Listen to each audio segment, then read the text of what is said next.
this lesson, I am going to enumerate and discuss the neoliberalism, myth, and vita activa. Now let us discuss neoliberalism.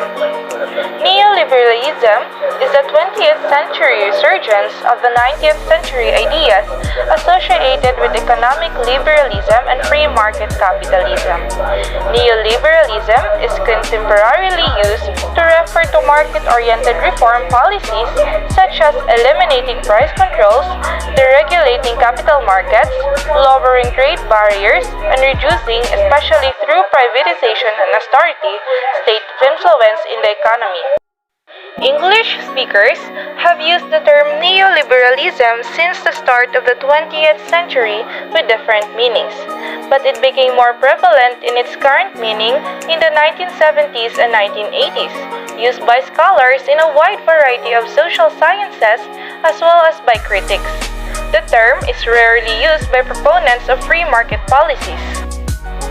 Let's proceed to discuss myth.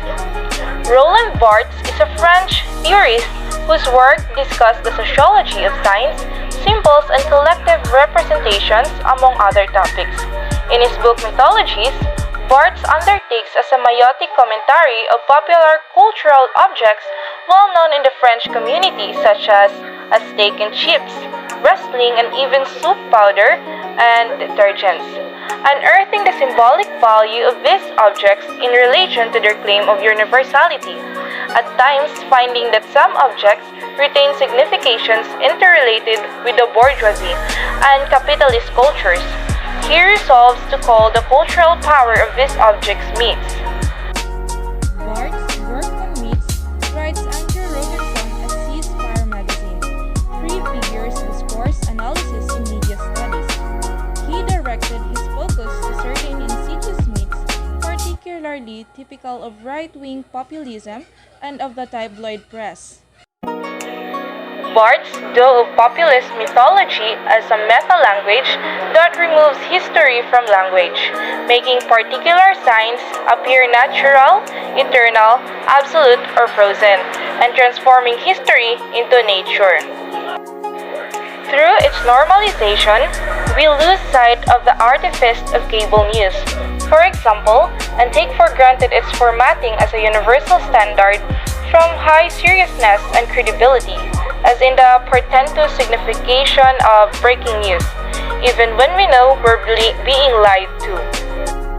The study of myths as understood by Barthes is often undertaken under the field of semiotics, which can be defined as a method of inquiry into the implicit signs present in the mental element of interaction with nature or within a community. On to vita activa. Vita activa. The Human Condition, first published in 1958, is Hannah Arendt's account of how human activities should be and have been understood throughout Western history. Arendt is interested in the vita activa or active life as contrasted with the vita contemplative or the contemplative life, and concerned that the debate over the relative status of the two has blinded us to important insights about the vita activa and the way in which it has changed since ancient times.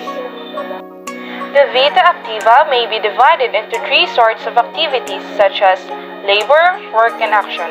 The first type of activity is labor. It is thus a cyclical, repeated process that carries with it a sense of utility. The second type of activity is work.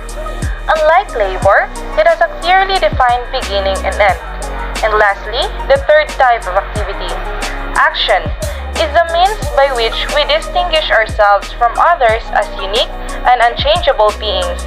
Action and speech are always between humans and directed toward them, and it generates human relationships.